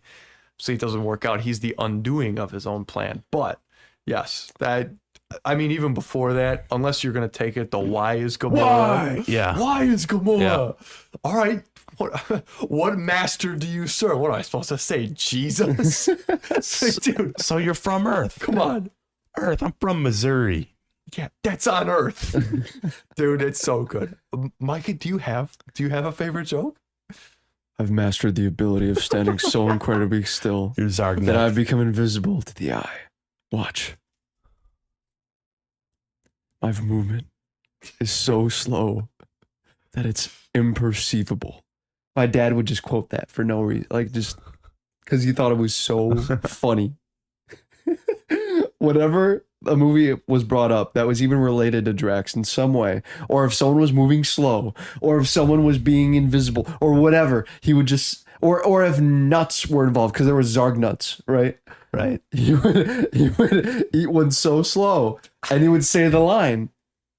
It's just like, I love it. I love it for how much this movie has changed my life. I got being a huge SpongeBob fan, hearing it means get lost, Squidward is one of the greatest like little bits Sorry, and the jabs. Earth is closed today. That's good. But I gotta say, I gotta hand it to the Guardians for having the best comedy scenes in the movie. The with Thor. It's like Yes. an angel came down and had a baby with a pirate. Stop massaging his muscles. And then he's like, who are you kidding, Quill? You're one sandwich away from fat. And he's like, wait, what? Gamora, have you noticed this? All right, this is a big wake And then up call. that cut to Drax, he's just like, Yes. Dude, all right, I'm going to commit. I'm going to get a Bowflex. Dude, that's so funny. Are you kidding me? How are they able to do it? And then he changes his voice. Yeah, no, I feel your pain, you know. It's not that it's Are you competition, changing but our voice? no, this is my this voice. is my voice. And hearing us talk about it, I guarantee you it sounds super cringy. But the way that they play it, only Chris Pratt and Chris Hemsworth can pull off a scene like that. All right, gentlemen, but let's move on to favorite character in Infinity War. This is the most characters we've ever had in any movie before. How do you pick your favorite character? I face that challenge to you, gentlemen, now at this moment. Give it to us first. And this time, Micah, I'm going to have you go first. Good luck. Unless Ethan has his on lock. But I'd like to hear I what you do. have to say. Oh, are you ready? It's strange. You know, Oh. I have a feeling that I have this strange feeling between Ethan and I. And I don't know if it's right. What? No, it's not right. All right, I'm picking Strange. Okay, I thought Ethan was gonna pick Strange for sure. We'll see. I love Strange in this movie. I love his wizardry. You were up against a master of the mystic arts. Yeah. This is your home, I presume. Was once. Like everything he says is just on a level of Thanos. Like he's the only one that I think could have truly 1v1 Thanos and took him on and just destroyed him. Yeah, and everyone's always impressed with Doctor Strange. Or like what's his name? Squidward, Ebony Maw. Is that his name? Yeah, he's like, your little magic tricks don't scare me. I'm butchering Simple that quote. spell, but quite Right, unbreakable. but then he still does things that are super impressive to these powerful aliens. Yeah, I was looking at the timeline to get. Apparently, there's some distance between this and his last appearance. Yeah, he's been practicing a lot. Yeah. And you said timeline, but when he's looking through all the different timelines, he's the 14 million different timelines, and he says, Tony's like, how many of those do we win? It's like one. He even spoils the end game. We're in the end game now. now. Why'd you do that? We're in the end game now. There was no other way. And chilling those words, like I literally kept with me. Tony. You got, yeah. It was the only way. And I just love how he's the one that brings the end to he's the one that is the conductor of the one timeline.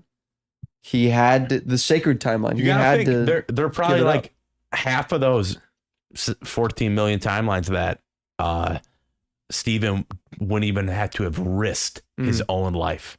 He could have stayed alive, and other people would have died. Thanos would have won. The snap would have happened, but he knew that in this one timeline, I do have to get dusted and leave it up to other people to have my fate. Maybe I won't come back from being dusted. I wonder if it was if Thanos only had 4 stones, or if he had 5 stones or whatever, and he didn't, or is 5 or 6 Infinity Stones? 6, yeah. So if he only had 5, maybe he would have destroyed the rest of the Avengers in brute force. Right. It wouldn't have been reversible. Right. Yeah. Like with the snap. Yeah. And I love Strange where he's like, I won't hesitate to let either of you two die. And you this kind of relates to how his character was in his movie. He learns from the Ancient One, death is what gives life meaning. So yeah, like you gotta die sometimes, as opposed to what Steve is over here saying, like we don't trade lives. Man, you keep forgetting he only has one movie before this. Yeah, he does. That's crazy. He feels so much more fleshed out. Oh yeah, Thor Ragnarok helps with that for sure. But with his dishwashing gloves. Where'd those go? they beefed up his runtime for this movie because he only had one, and because he has a huge stake in and the he's plot. But really important. Oh. Yeah.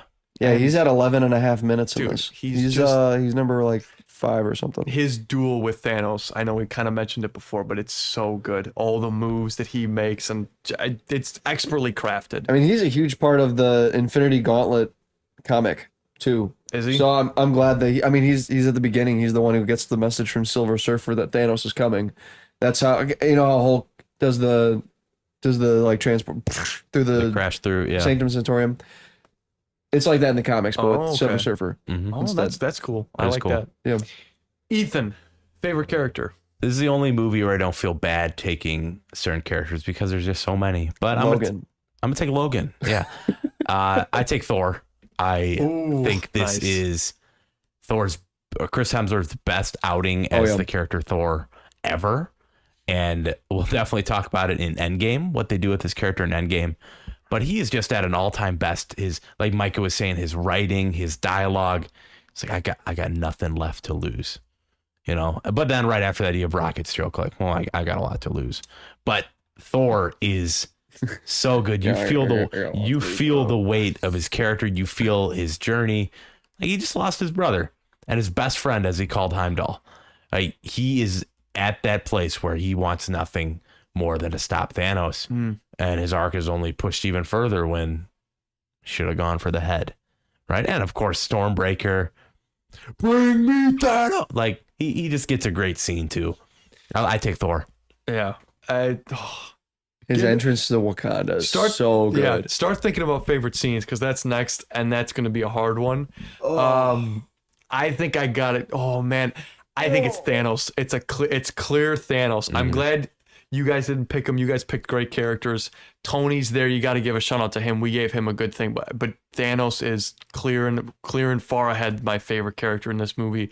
If you view this as his movie, as his goals are being accomplished, it's even that much more fulfilling. And a lot of that is due to that end sequence where everything finally is happy and there's no glory for Thanos. It is all just about making the universe a better place in his mind. It's just his version of that is eradicating all He life. thinks it's a selfless act.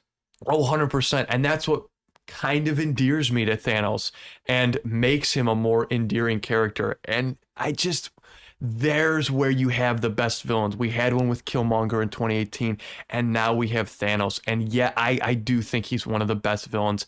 I might even go so far as to say he's definitely top 5 villains of this Marvel movie marathon. When this is over, I'd love to do a podcast giving awards it to the here best first. of the best. Best The villain of all Multiverse time. Oscars. He said it. Definitely didn't Better say than Darth that. Vader. He said Definitely it. didn't You heard say him. that. Wow. You know, from a certain point of view, Darth Vader really isn't a villain. But that's a The conversation. villains or the friends we From a made certain along point the of way. view, Thanos isn't a villain either. Absolutely. 100%. Producer 100%. Parker just said it. 100%. But that's a conversation for a different day. Thanos is clear and ahead, my favorite character. But now we go to favorite scene. Favorite scene in Infinity War. Now you got to label. I've got one. This is your favorite scene in Infinity War. Hands down. Yeah. Okay, Micah, you've got a hands Battle down on favorite Titan. scene. Easy. Good one. Yeah. All right, The yeah. Battle of Titan. That hands down, that is the most interesting, most character showcasing, Yes. most they even throw some plot in there too with the whole Star-Lord stuff. I mean, I think that is one of the greatest fights It's really in good. our watch through. It's so good. And like you were saying, you're complaining about the X-Men and they don't really utilize their powers. In this fight, everyone is using their powers. And you see the desperation in their powers as the fight goes on. They get sloppy. Yeah. They start. I mean, Star-Lord comes in like shooting rapid fire. It's not as Clean cut. clean as some other plans that they had. once the moon goes down on him, if you throw another moon at me, Dude, like, it's great.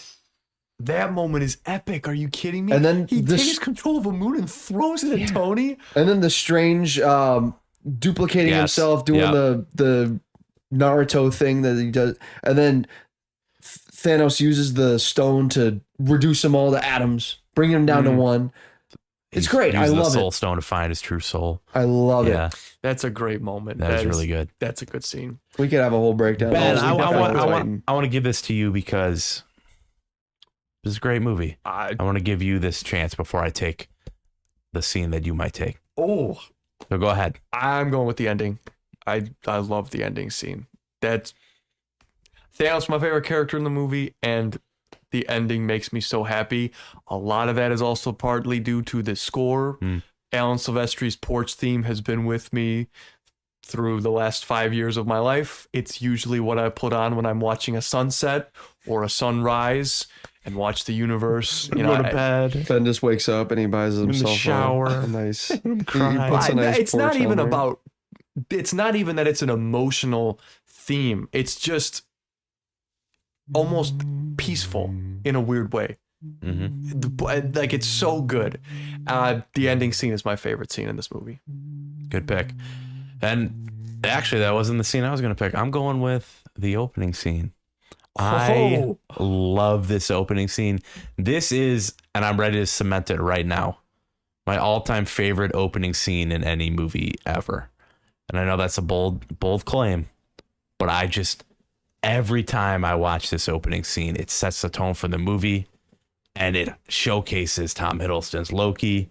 You get the introduction of Thanos. He beats Hulk to a pulp.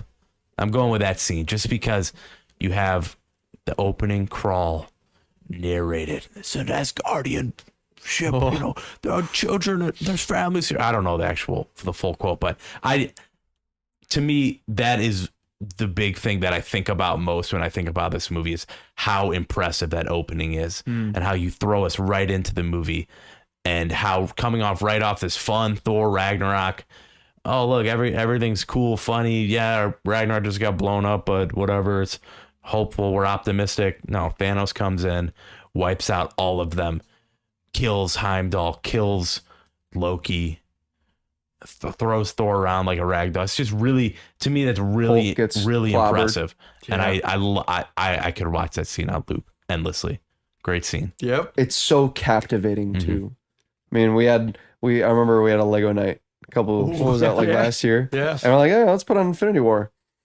We all just like stopped building and watched it. We're like, oh, we can't have this on. We're not gonna be able We to turn on the build. Lego movie instead. Yeah. Yeah. Was it Lego movie or Lego Batman? Batman. Lego Yeah. Batman movie. I'm pretty sure, didn't we actually have to switch it because no Legos were being built? We Yeah. were just all watching Infinity War. Yeah.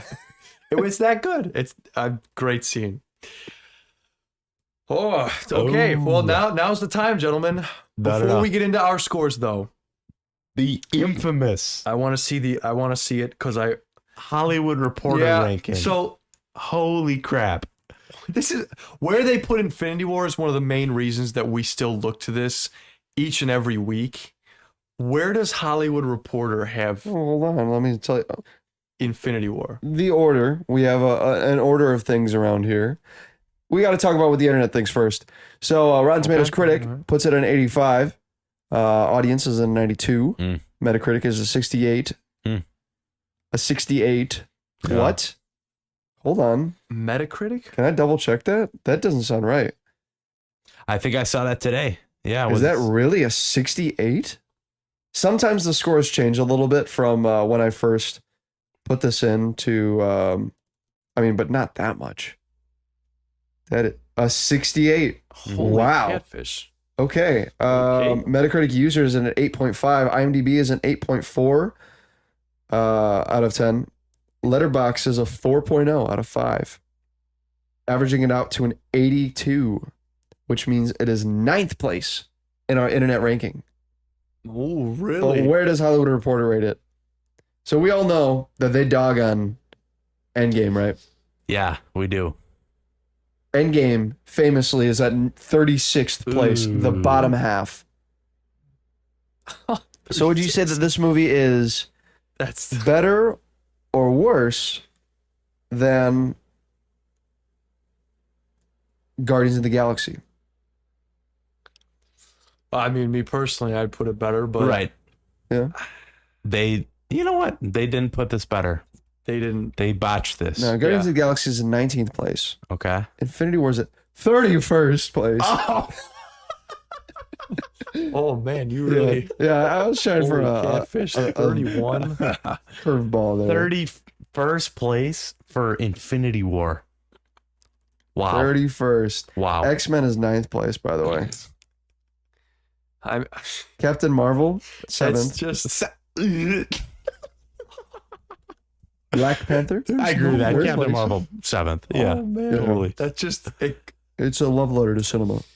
31st place. Do you think this Just movie's above gonna Love be and Thunder, just under 31? Shang-Chi. Dang man. Hey, Shang-Chi. Yeah, I'm giving this movie a 2. Yeah, same. Well, 2. This movie sucks. gentlemen, now's the time. Garbage. Now's the time to lock in your Garbage. scores because we're ranking Infinity War. But before we get into our ranking, I want to hear our top 5 first. Our top 5 ever? Like our On our marathon. on Our top our five. marathon Okay. list. I want to hear our You top think 5. it's gonna break up our top 5? Oh, definitely. All right, I number think 1, this is going to be Winter in our Soldier. top 5. Number 2, Logan. Number 3, Civil War. Number 4, The Avengers. Number 5, Guardians Volume 2. There you have it. How high is Winter Soldier? Winter Soldier is a 9.8. A 9.8. Ethan, you gave it a 10. Ben, you gave it a 10. I Mhm. gave it a 9.4. All right. Mm-hmm. Well, now it's time to rank Avengers Infinity War with our scores. They've been relatively quiet. I've seen Micah's review on Letterboxd. Ethan hasn't put his out. I never do. I round up on Letterboxd, by the way. You round up on Letterboxd. So we're gonna hear. I wanna hear what you guys have to say. Now's the time. We've been talking about this movie. We've been gushing its praises. We've had a couple nitpicks.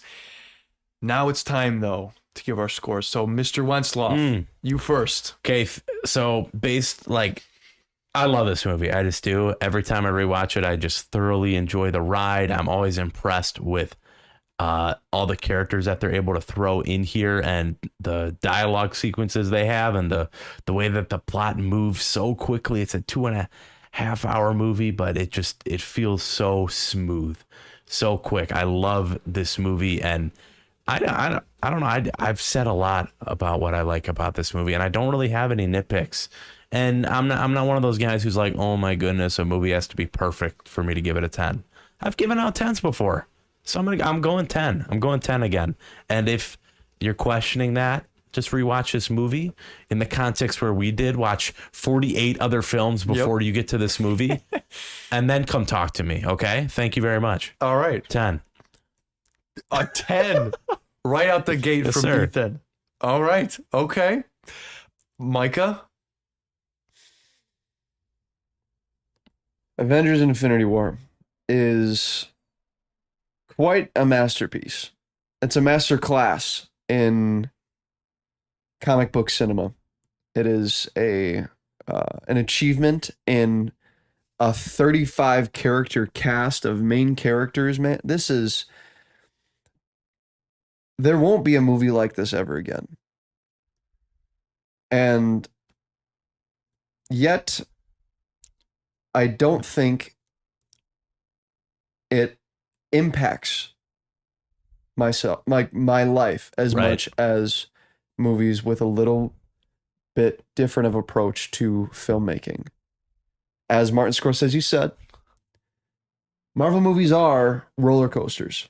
They are an amusement park meant to just entertain. And I can see that a lot in this movie. Is it a negative? No. Does it take points off? Yes. So it is a negative. It is a negative, It's a negative, but it's not a negative. but it's a negative in a sense of It impacts your score. it impacts my score. Yeah. The upper echelon of 9s for me is a very elite club. It has to hit many boxes. And where Infinity War doesn't hit, it affects its score just a little bit. Which And is where? it doesn't make me feel Right. There's not that life there's lesson. not that you can life pull up. lesson. Yeah. I get and, you. I get you. And with things like Logan, with things Yes. like Spider-Man 2, I don't feel the same way I feel after Logan. like yeah. there is it's much more focused with those other casts. Sure, they did an amazing job. No other movie will ever come close to handling 35 characters like this. Right. There's just something to be said about a movie that focuses on one character Yes. and tells that story Yes. very, very well. Yes. And that's Yeah. why I'm giving this a 9.4. Okay. A respectable 9.4. I like it. I like it, Micah. Yes. 9.4. What is your highest reviewed movie? 9.7 Logan. Which with Logan. Okay. Yes. 9.4. Logan's great. 9.4. I gave Winter Soldier a 9.4. I gave Civil War a 9.4. I gave Volume 2 Ooh. a 9.4. 9.4. That is like solid movie. You don't think this is better than Civil War? I think they're all on the same level for me. Hmm.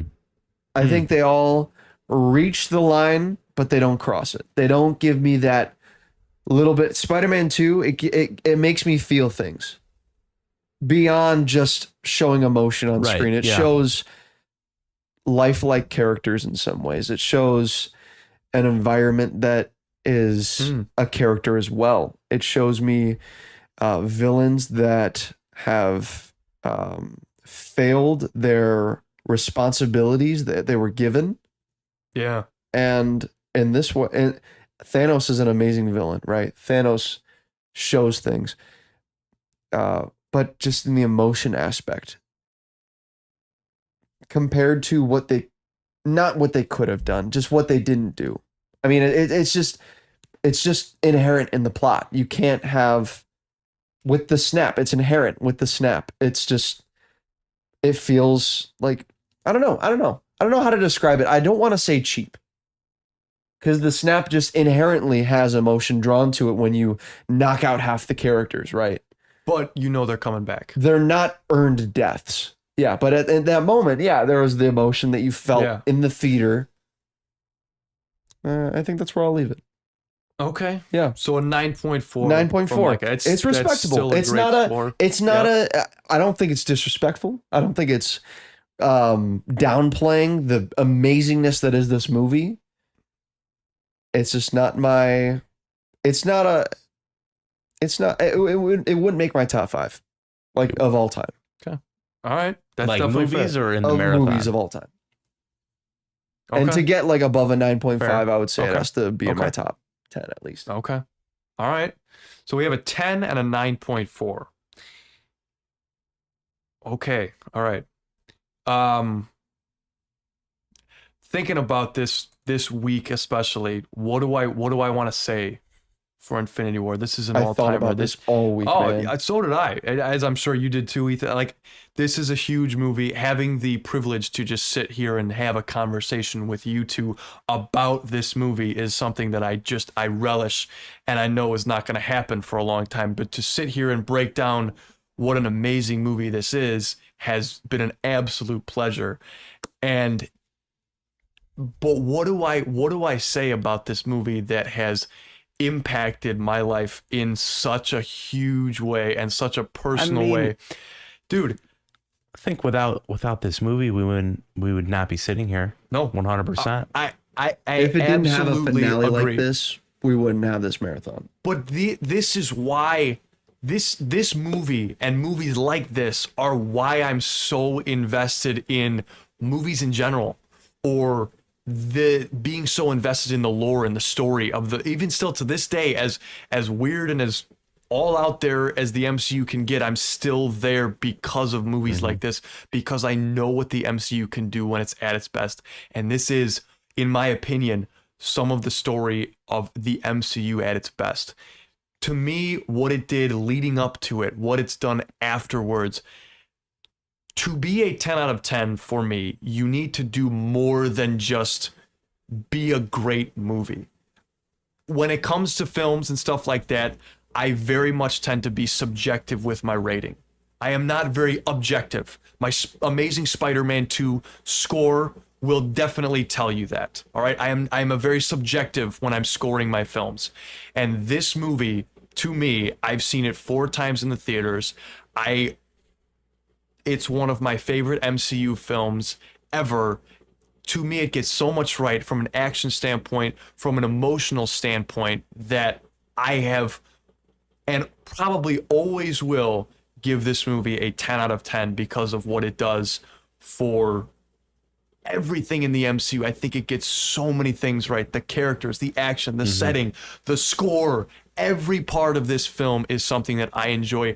And my nitpick about there being too much action, it's a nitpick. I don't count it against the movie because you have Endgame right after this, when it's much more slow. It's much more of a payoff and fan service to the slower moments in the MCU.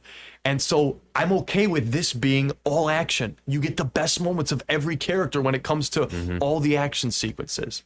And that's why it's a 10 out of 10. So Ben, with your 10, Ethan with your 10, and me with my 9.4, we're at the same score as Winter Soldier. Ties us. Because I gave Winter Soldier a 9.4. First place. Yeah.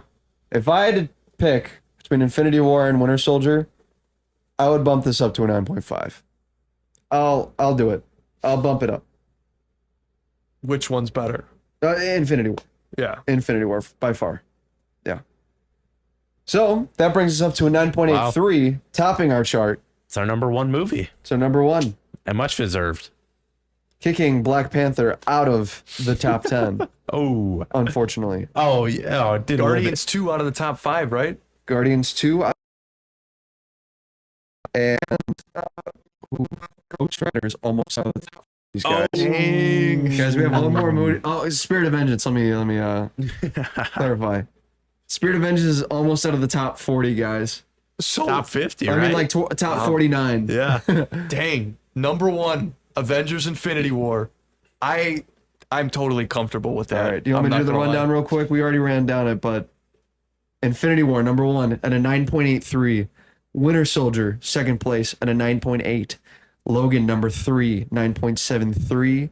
Number 5, The Avengers, at a 9.43. Wait, yeah, 9.43. Guardians 2, sixth place, 9.3. Days of Future Past, 9.1. Spider-Man 2, 8.9. Guardians, 8.8. 10th place.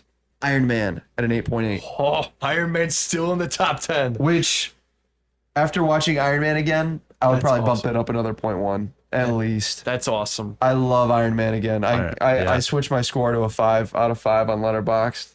Man, Iron Man is epic. I don't think I appreciated it as much on the first watch through this marathon. So, Micah, remind us, now that Avengers Infinity War is out, we've still got many films left in 2018. What 2018 next? is our largest year on the podcast. February 16th, 2018 was Black Panther. April 27th was Infinity War. The very next month, May 18th, Deadpool 2. Oh, yeah, that's right. Then we had a July release, an October release, and a December release this year. This is a big year for Marvel. Yeah, Deadpool 2. A Six movie Josh movies. Brolin. Josh quick Brolin turnaround. double heading in this Yeah. one. in the same month. Uh-huh. Well, other two. Dang, man. Holy Kind of cow. like with Chris Pratt this year with Mario movie and Guardians 3. He was Right. rolling in it this year. Dang, man. I'm excited. I've never seen Me neither. Deadpool 2. I So- have the super duper Blanken cut if you guys want to watch Yeah, that. there's many different cuts of this movie. For those There's of you who also are, the Once Upon a Deadpool cut. If you want a clean version, That's true. you can watch that. I think what we're going to be watching is the theatrical cut. I'll unless be you- watching the super duper Blanken Okay. cut because we've been doing extendeds. Okay, that's for, fine. I'm most of going to them. watch the Disney Plus version, theatrical, so I can give a review on that. But that's next week, folks. Deadpool 2. Stay tuned for that one. Otherwise, this is Ben Rayside. Mr. Sark. I don't feel so good. I'm Ethan Wetzloff. Deadpool 2 is coming. I'm Micah Hett. Signing off. We all hope you have an absolutely fantastic day.